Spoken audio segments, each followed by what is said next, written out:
Singapore राज का महाराज बनना चाहता है।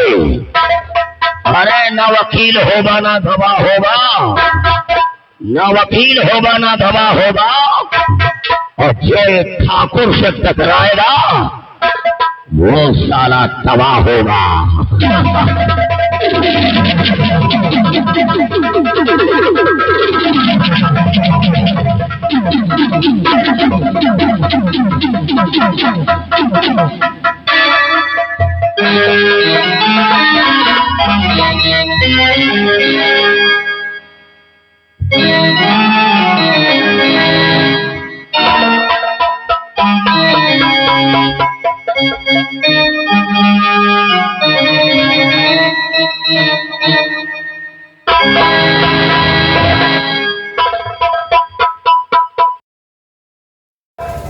डॉक्टर साहब हमारे मधुर का क्या हाल है? मधुर यार मैंने बहुत अच्छे ढंग से किया है और मधुर को होश आ गया है। आप चिंता मत करें, मधुर ठीक हो जाएगा। ठीक है डॉक्टर साहब।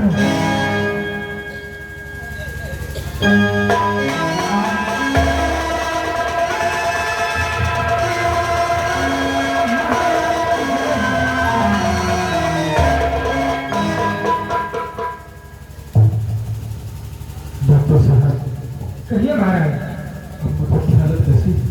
महाराज मधु को मैंने उसके घर से याद किया, मधु ठीक हो जाएगी, मधु को होश आ गया है, मधु ठीक हो जाएगी, इसे घबराने कोई बात नहीं।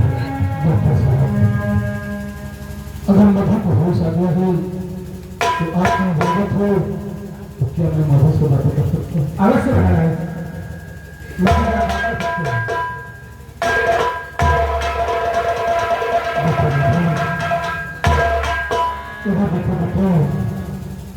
तुम्हारे सामने कौन आया है? तुमसे मिलने के लिए हम खुद हॉस्पिटल आए हैं, लेकिन देखो हम तुमसे कुछ जानना चाहते हैं। सच्चाई जो है वही हमसे बयान करना, क्योंकि तुम्हारी बयान से हो गुनहगार को सजा मिलेगी। आप क्या जगह बैठे हैं?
हम उसका नाम जानना चाहते हैं।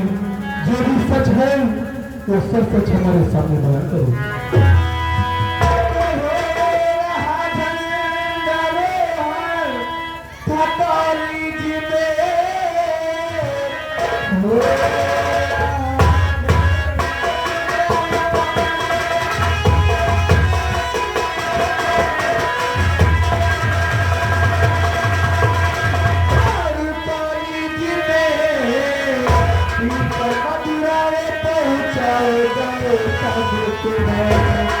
गुरु जी की वो बातें पूरा मानते, गोली सीने पे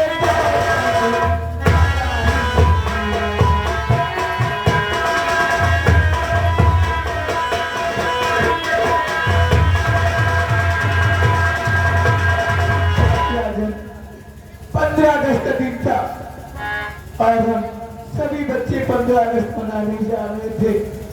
तभी उसी वक्त पे गौतम कुमार सिंह आए। वो भी हाथ में शराब की बोतल लिए और सिगरेट पीते हुए आए और गुरु जी समझा रहे थे राजन। और गौतम कुमार सिंह गुरु जी की सारी बातों को बुरा मानकर गुरु जी के सीने पे गोली चलाया और गुरु जी के सीने से हटकर मेरी पाँव में गोली लग गई राजन। और इसका हिसाब आप कीजिए। गुनाह हमारे गलती नहीं की है। बेटे तुम घबराओ नहीं, तुम्हारा इलाज होगा, तुम ठीक हो जाओगे। और गौतम को इस गुनाह की सजा अवश्य मिलेगी।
तुम्हारे पिता गुरु जी के ऊपर गोली चलाई गई, खून करने की कोशिश की गई, उसकी कितनी कड़ी सजा मिलेगी। ऐसा इंसाफ चुनाव हमारे जंगल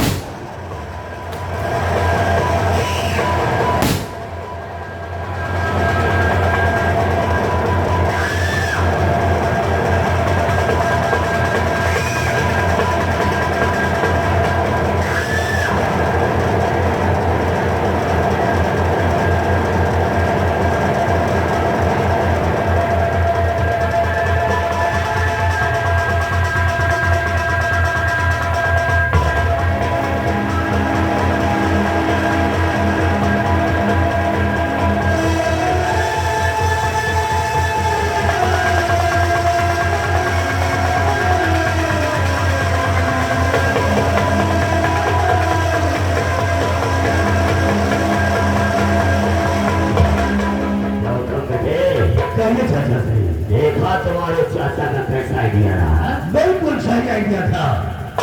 आपने गौतम आजाद हो गया है, अब फांसी से बिल्कुल साफ बन गया। क्या बात है? अभी जब मैं तुम्हारी माँ के कमरे के बगल से निकल रहा था तो तुम्हारी माँ बहुत गंदी गंदी गालियां तुमको दे रही थी। अरे तेरी माँ तो है गंदी गंदी गालियां दे रही थी।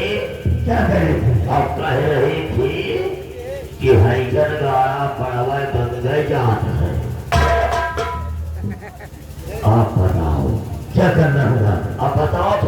इस तरीके की है कि अपने बेटे को इस तरीके कहना चाहिए, हमारा कहना मानो तो तुम्हारी माँ बड़े कमरे में होगी और इसी वक्त चलते हैं और तुम्हारी माँ के बदन के सारे जेवर उतार लेते हैं और सारे जेवर उतार करके और तुम्हारी माँ के हाथों में हथकड़ी लगा करके जेल में डलवा देते हैं। बिल्कुल सही कहा चाचा श्री, क्योंकि हमारी माँ के पास बहुत जेवरात है, बहुत गहने हैं और गहने को उतार लूंगा और दोनों चाचा भतीजा मिलकर जी भर के शराब पिएंगे। और चलते हैं हमारी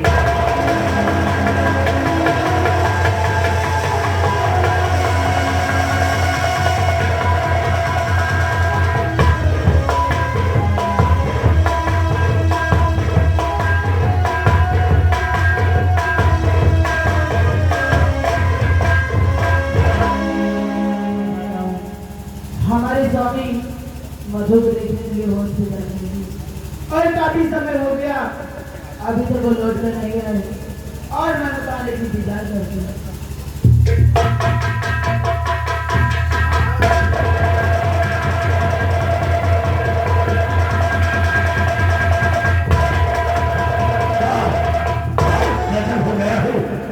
जब से मैंने देखा है हमारा तो बहुत ही काम कर रहा है।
गंगापुर के हॉस्पिटल में बापू ने मुझे जान से मार दिया है।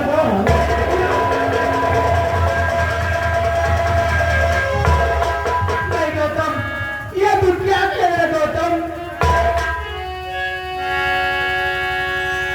क्या सुनाई खबरिया ये गौतम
कि जेल से मुझे और रिहा किया है।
मुझे जेल से बाहर निकाला है और मैंने उनसे वादा भी किया है कि मेरी मां के आज जितने भी गहने होंगे सब तुम्हें उतार कर सौंप देंगे। इसलिए चाहे गहने उतार दो मां।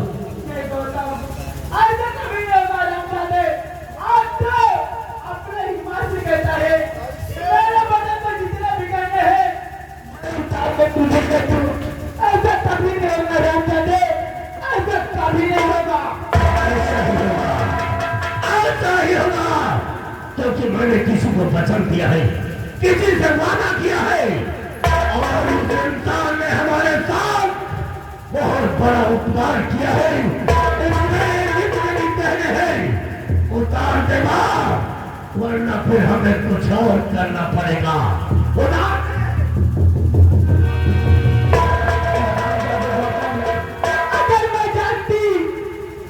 सयाना होता है, अरे मेरे इंसान भाग देगा तो रामजादे मैं कसम करके कहती हूँ कि मैं तुझे अपने पास में मार देती हूँ।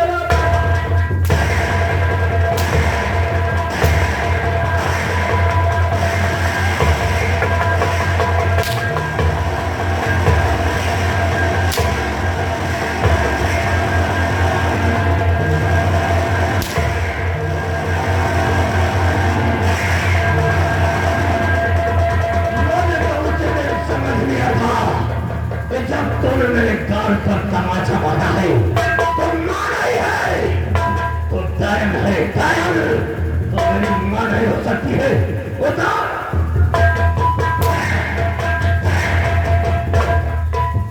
हरामजादे गौतम, आई हो गया बेटा मेरा नाच पर डस गया।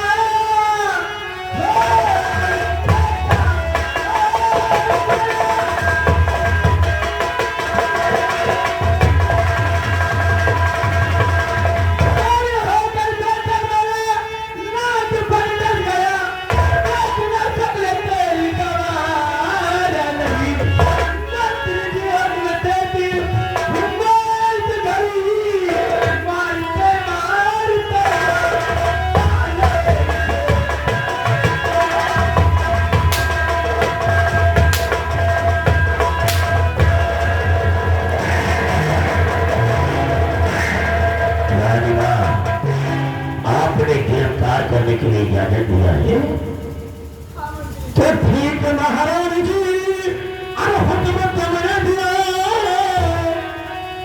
और उसी गिरफ्तार हो और सारे कहने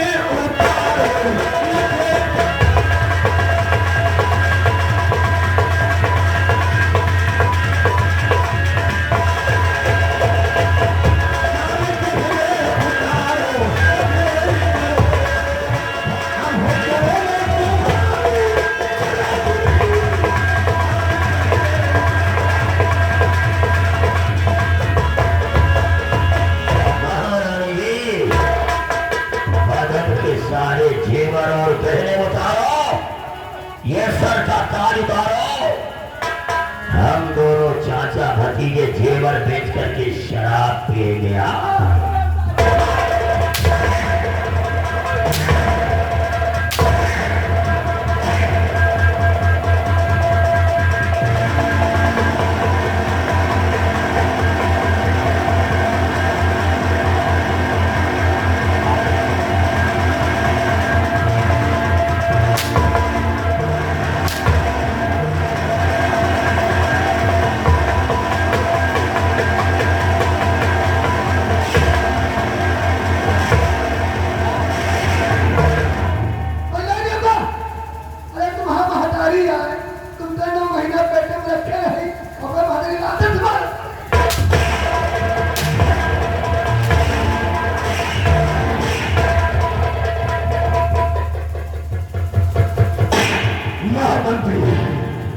इस हरामजादी के हाथों में हथकड़ी डाल दो और बंद कर दो।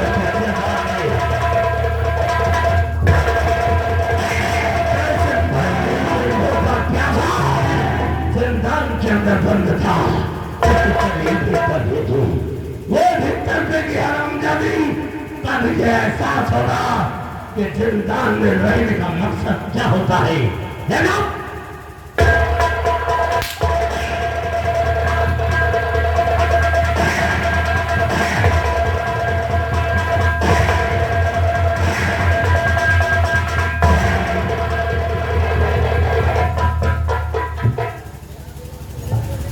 गौतम बेटे, क्या बात है?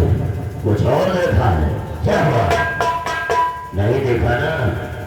मैंने तो नहीं देखा। अभी जब अपनी माँ को तो मार रहा था, जेवर तो मार रहा था ना, वो गेट के बाहर वो तुम्हारी माँ की नौकरानी खड़ी थी, और हमें तो लग रहा कि ये नजारा देख करके वो सारी नौकरानी कहीं सेना पर से बताने के लिए नहीं गई है। अगर ऐसी बात है, सवाल सेनापति की भी औकात को हम देख लेते हैं। मिटा ही देते हैं। आओ सेनापति के घर चलते हैं।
सब बच्चे कॉलेज से घर आ गए, लेकिन न जाने मेरा बेटा घर क्यों नहीं आया।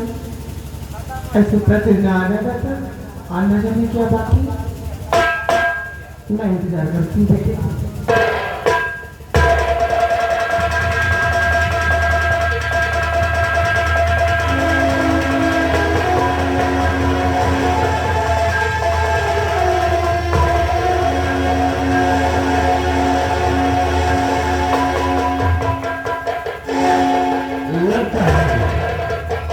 सेनापति के घर पर कोई नजर नहीं आ रहा है।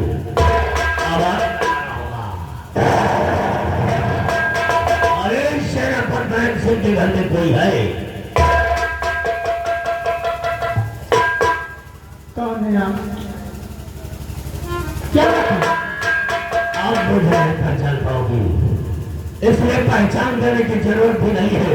मैं तुमसे सेनापति नारायण सिंह के बारे में कुछ जानकारी लेना चाहता हूँ। क्या जानकारी? छोड़ो, मैं तुमसे जानकारी क्या लेना चाहता हूँ।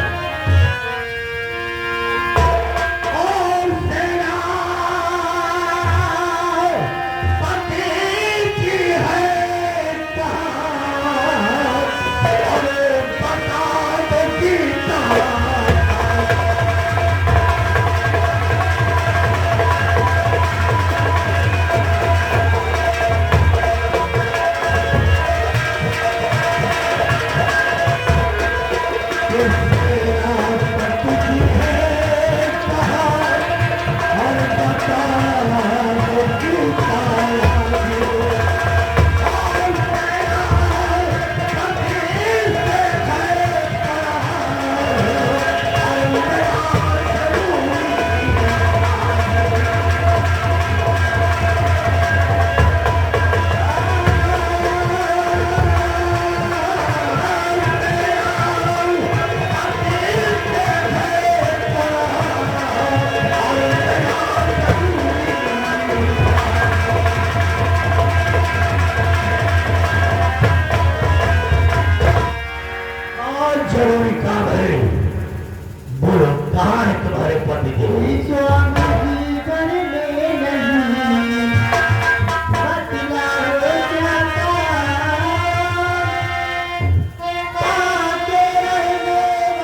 तरह आके मेरे पति को पूछ रहे हैं।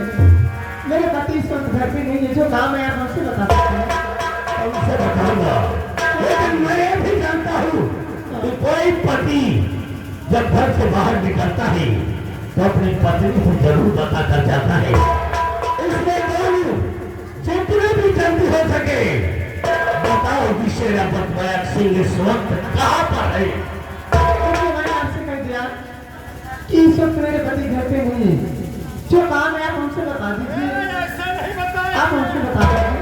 शायद ये भी जानते हो कि जो इंसान बताता नहीं है उसके लिए ये दवा बहुत काफी होती है। इसके बाद से हर इंसान हर शब्द को बता देता है। देखिए मैंने कहा था मुझे नहीं मालूम, नहीं मालूम, नहीं मालूम। नहीं मालूम भैया, नहीं मालूम भैया, तो मालूम करना हमारा काम है। इसलिए मेरी बात को सुनो कि मैं तुमसे कहना चाहता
बाबूजी, आप इस प्रकार आकर दिल बता नहीं चाहिए। सुनो मैं आपको बताती हूँ, मेरी निश्चित तैयार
नहीं बताएगी यार, नहीं बताएगी तो मैंने कहते मुझे कुछ नहीं मालूम, मेरी सब पति कहाँ नहीं है। तो सब कुछ बताएगी। अब मैं तुझसे पूछूंगा नहीं, अब मैं तुझको मारूंगा और मारते मारते मैं तुझे मार डालूंगा, तभी मेरी आत्मा को शांति मिलेगी और बड़ी बात तू बताएगी जब तेरे पवन ने हमारा हंटर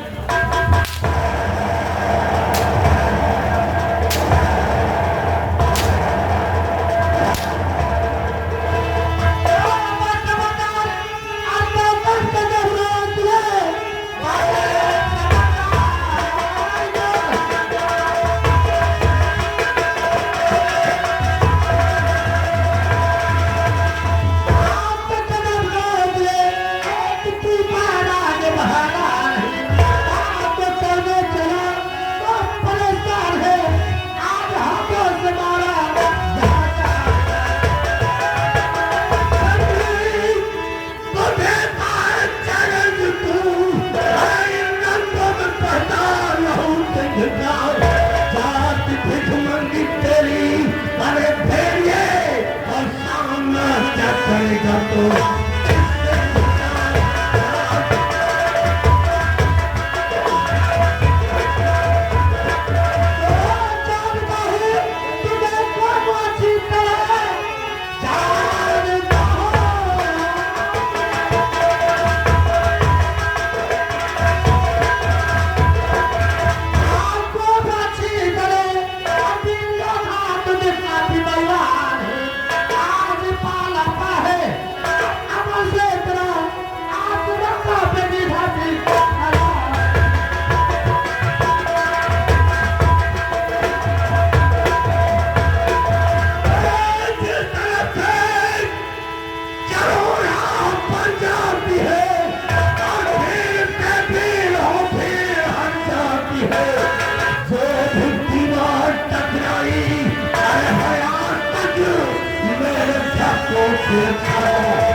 मेरी माँ के ऊपर बड़ा पहन कर चला है। आज सम्मान का बदला मैं तुझसे जरूर चुकाऊंगा। अभी तक तो तेरी माँ को मर लगता था, लेकिन अब साथ साथ उसी कफन में माँ बेटे दोनों की लाश को लपेटा। समझ पाएगा। तैयार हो जा। किसे मारता है? आज कौन किसको मारता है? तैयार।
अगर मैं रिवाल्वर की बड़ी सलाम जाने के सर पे न मार देता तो ना जाने क्या हो सकता था। वही तो है छोड़वा, ये हराम जाने इस समय होशी की हालत में है। इसे उठा करके पहाड़ी के ऊपर से फेंक दे, साला तड़पते तड़पते खुद मर जाएगा।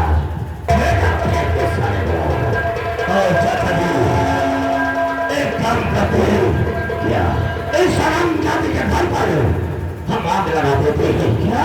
और आग लगाने के बाद उसी आग में इसे भी जला देते हैं।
नहीं भैया, ये सब क्या हो गया भैया?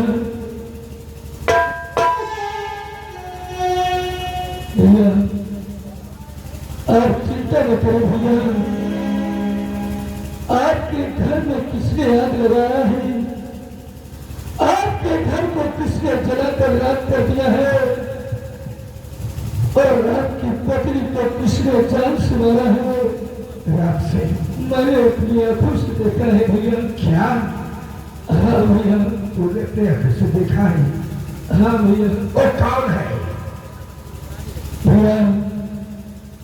वही है बेचारा मंत्री अभय प्रताप सिंह और राजकुमार गौतम ने मिलकर आपके घर को जलाकर राख कर दिया और आपकी पत्नी को जान से मार दिया भैया। राम से मैंने मंत्री अभय प्रताप सिंह का क्या बिगाड़ा था और राजकुमार गौतम का मैंने क्या बिगाड़ा था, जो कि हमारे घर को जलाकर राख कर दिया। अरे काम करो, सबसे पहले गीता की लाश को ठिकाने लगा दो।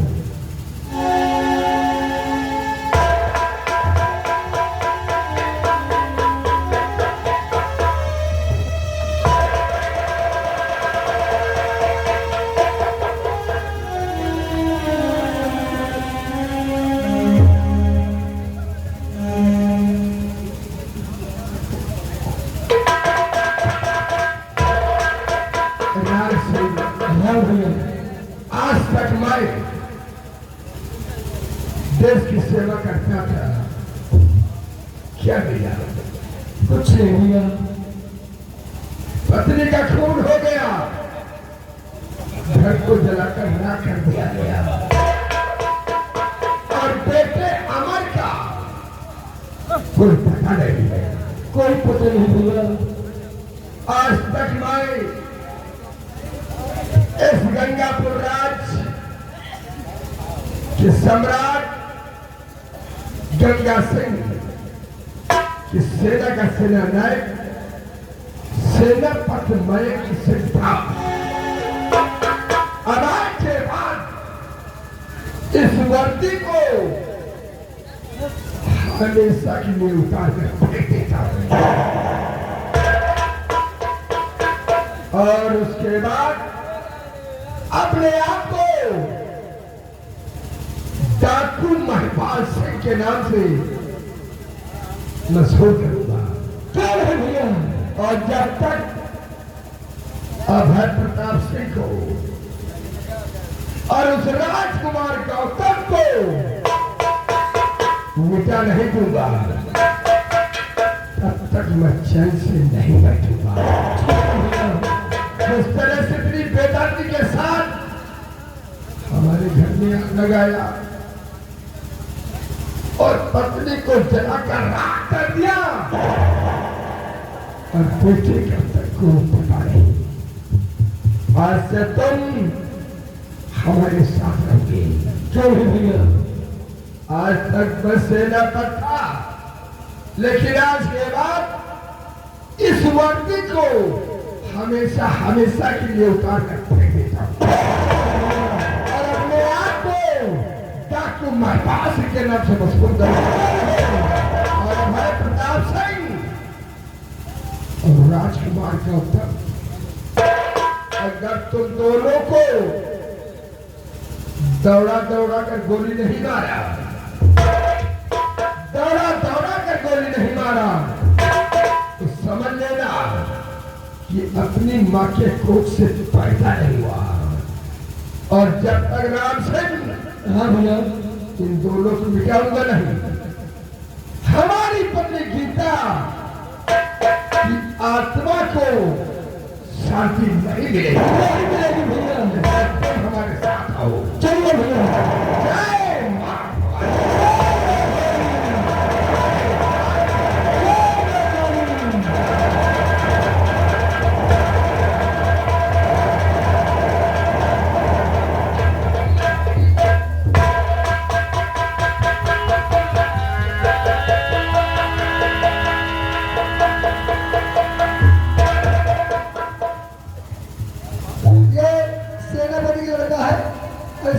में चोट लगी है। मंत्री जी ने कहा कि आप ऊंची पहाड़ी से फेंक दियो, लेकिन इसको यही फेंक कर चले जा रहे हैं, यही पकड़ है।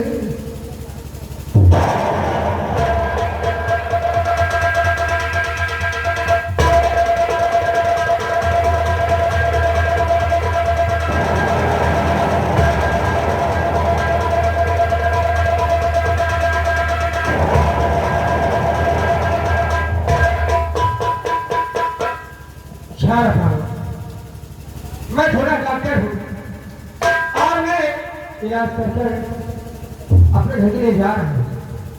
आया मैं साधन ना मेरे टायर, मैं पहले ही जाऊंगा। क्या करूँ, कहीं लेकर हो जाता है, मैं चलता हूँ।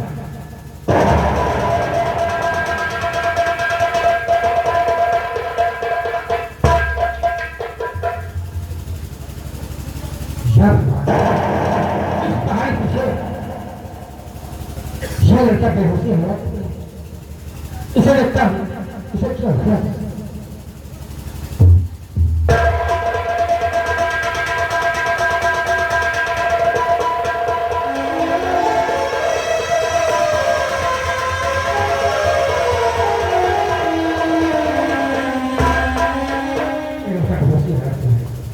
इसको मैं होश में लाता हूँ, ऐसे पूछूंगा कहाँ रहने वाला है।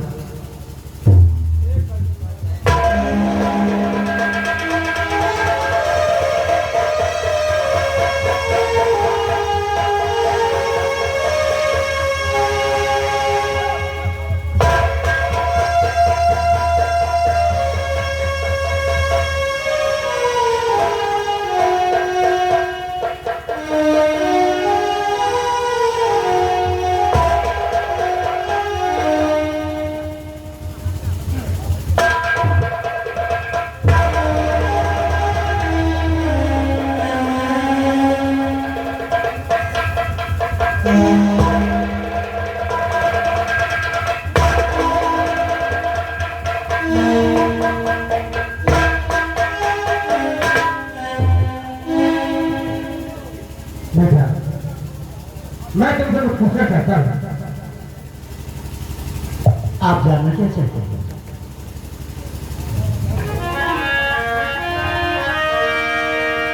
हरि नाम क्या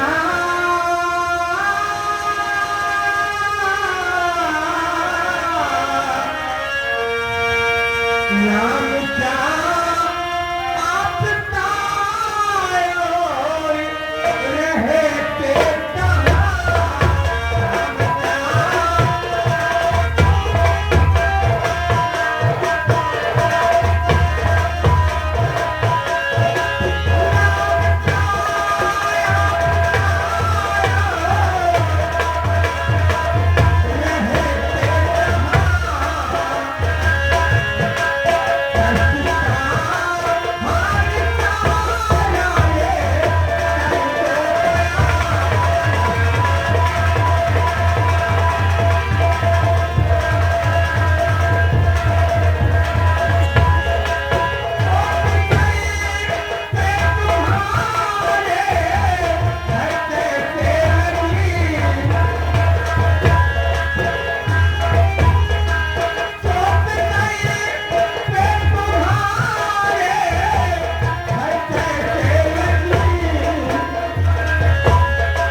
और मैंने देखा कि तुम बेहोशी हालत में हो, तुम कहाँ रहने वाले हो, क्या नाम है तुम्हारा? जानना चाहता हूँ। आओ सुने आपसे जानना क्या चाहता हूँ। और काम हो और तलाश मैं यहाँ आ जाया।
मालूम कि मैं कौन हूँ, कहाँ का रहने वाला हूँ और हमारे साथ में चोट कैसे लगी?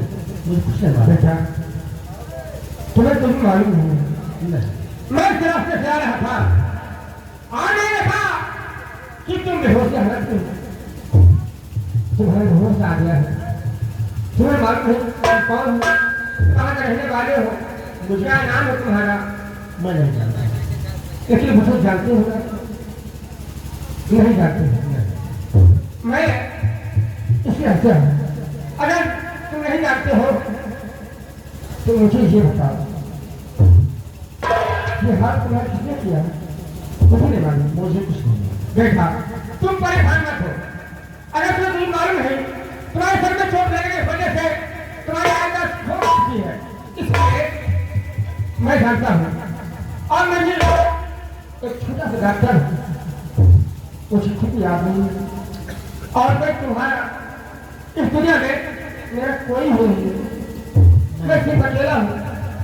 तुम मेरे लिए सब कुछ हो गए हो, मैं तुम्हें अपना बेटा मानता हूँ और आज के बाद मैं तुम्हारा नाम, तुम्हें नाम नहीं मालूम?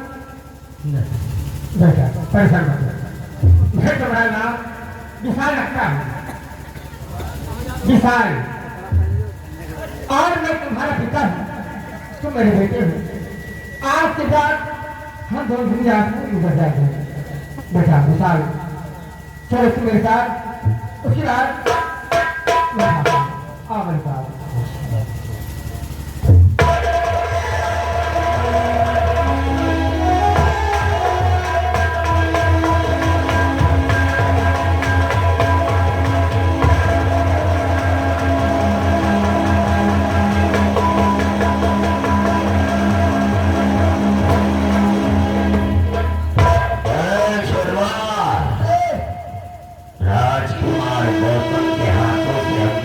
क्या नहीं करवाया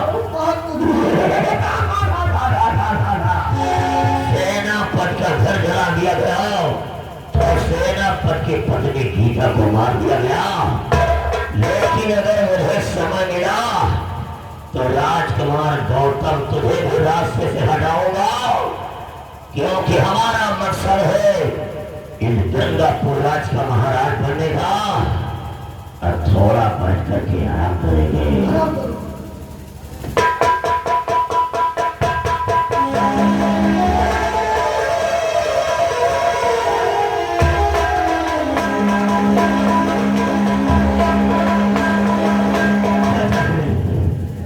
बहुत गजब हो गया है, जब से मैंने सुना है तब से तो हमारा दिमाग ही नहीं काम कर रहा है कि मैं क्या करूं क्या न करूं। मैं समझ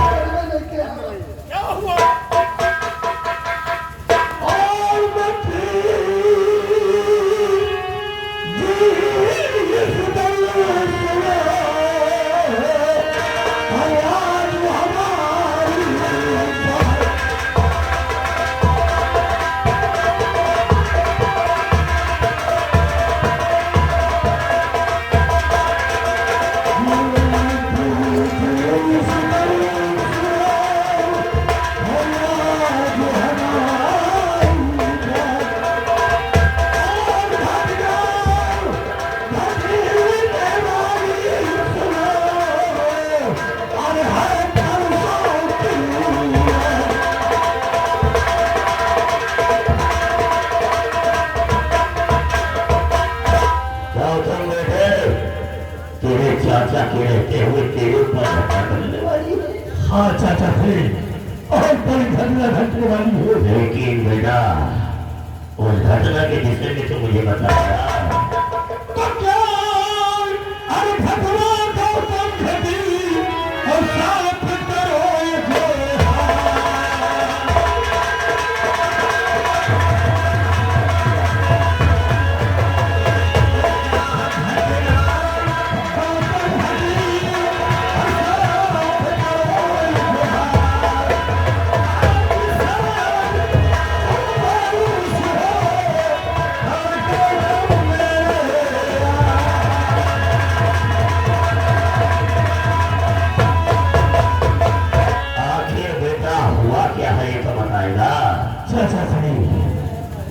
जानना चाहते हो तो सुनो कि वो कौन सी घटना घटने वाली है।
मधु की शादी परसों होने वाली है, उसकी बारात आने वाली है और मधु के बगैर मैं जिंदा नहीं रह सकता हूँ।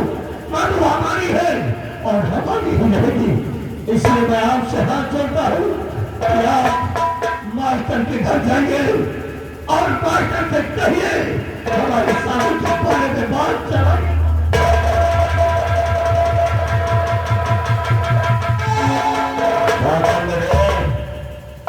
पहले बता कि वो कौन सी लड़की मधु है जिसके साथ तू शादी करना चाहता है। अरे वो कोई दूसरी नहीं, उसी मास्टर की बेटी है, उसका नाम मधु है। वही मास्टर की लड़की है ना जिसके तेरे रिवाल्वर की गोली उसके बॉडी में लगी थी और उसी के साथ तो शादी करना चाहता है। लड़की तेरे साथ शादी करने के लिए राजी नहीं होगी। लेकिन चाचा मैंने मधु को गोली नहीं मारी है, मैंने गोली को मास्टर के ऊपर चढ़ाई थी, लेकिन न जाने अचानक मधु के कैसे लग गई। मैं मधु को बहुत चाहता हूँ, मधु से मैं प्यार करता हूँ और उसी से मैं शादी करना चाहता हूँ।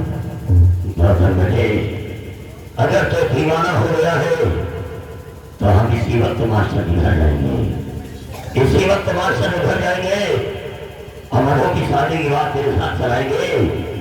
लेकिन तो मेरा चिंता बिगड़ मत कर, इतना परेशान होने की जरूरत नहीं है। मैं तेरी शादी मधु से ही कराऊंगा। हम शादी की बात करने के लिए मास्टर के घर जा रहे हैं। बहुत हुआ बेटे, गौतम का ख्याल रखना, इसे को छोड़े न पाए। हम मास्टर के घर जा रहे हैं।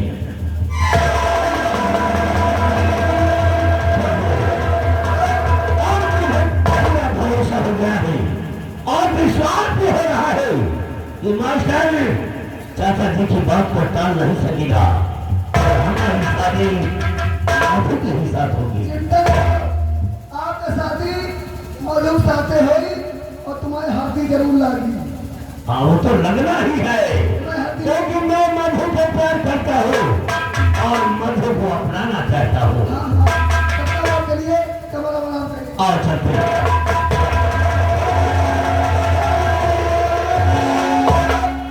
वहाँ लड़कियाँ स्कूल में गोली मारी है मास्टर के और पड़ गए है मधु के।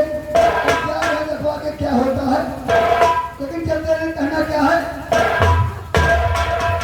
कहना है कि बदन मेरा मिट्टी का सांसें मेरी उधार है।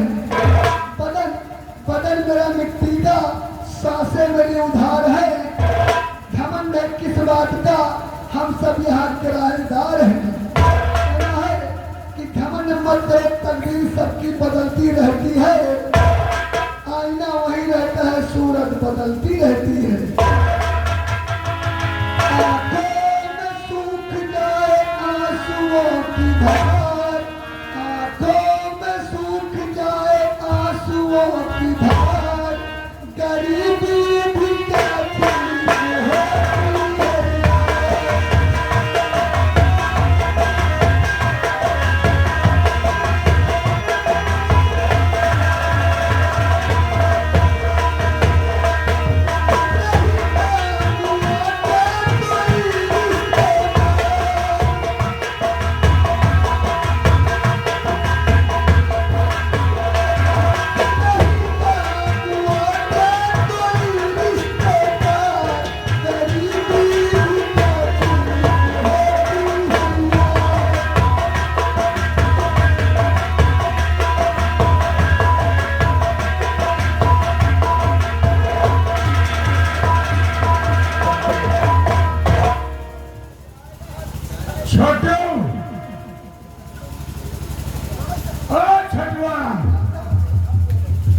मधु के लिए बरसने के लिए यानी शादी पक्की हो गई और परसों बारात भी आएगी।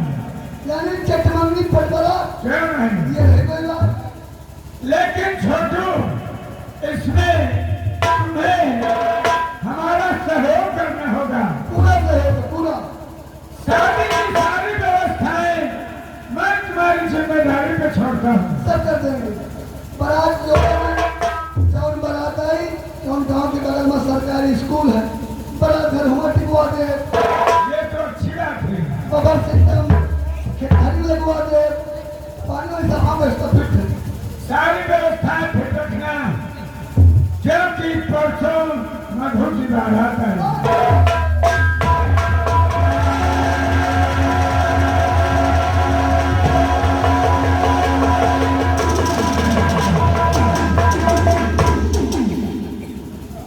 मंत्री भट्ट प्रताप सिंह, राम राम। मास्टर जी राम राम। आज अचानक हमारे आवास पर आपका कैसे आगमन हुआ? मास्टर जी एक जरूरी काम पड़ गया है जिसकी वजह से आपके आवाज तक आना हुआ है। ऐसा काम था जरूरी काम था जो कि आपको यहाँ तक आना था। मास्टर कि हम किस काम के लिए यहाँ पर आए हुए हैं?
मैंने क्या कहा कि अगर अपने बेटियां शादी राजकुमार गौतम के साथ कर देगा तो मास्टर तेरी बिटिया राज करेगी।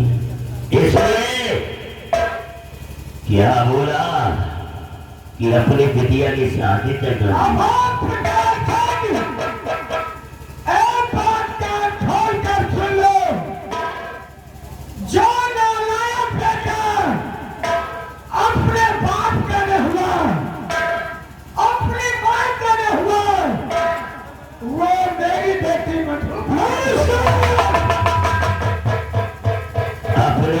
की शादी कर दिया है क्यों?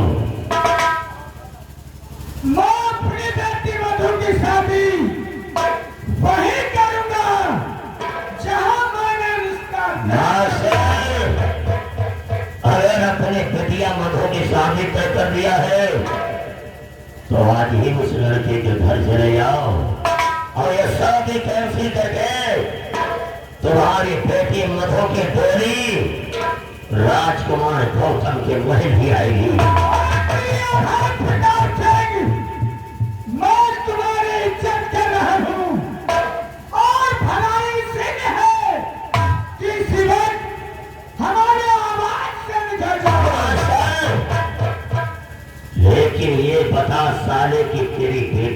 बारात किस दिन आएगी? मेरी बेटी मधु की बारात परसों आएगी। परसों तेरी बिटिया की डोली लेने वाले आएंगे। तमाशा एक बात कान खोल करके सुन ले कि कहीं बारात के दिन डोली की बजाय अर्थी न उड़ जाए। आखिरी बार समझा रहा हूं कि ये जाकर के शादी कैंसिल कर दे। इसी ने तेरी भलाई है। समझाने की कोशिश मत करो और भलाई है कि चुपचाप यहाँ से वापस जाओ।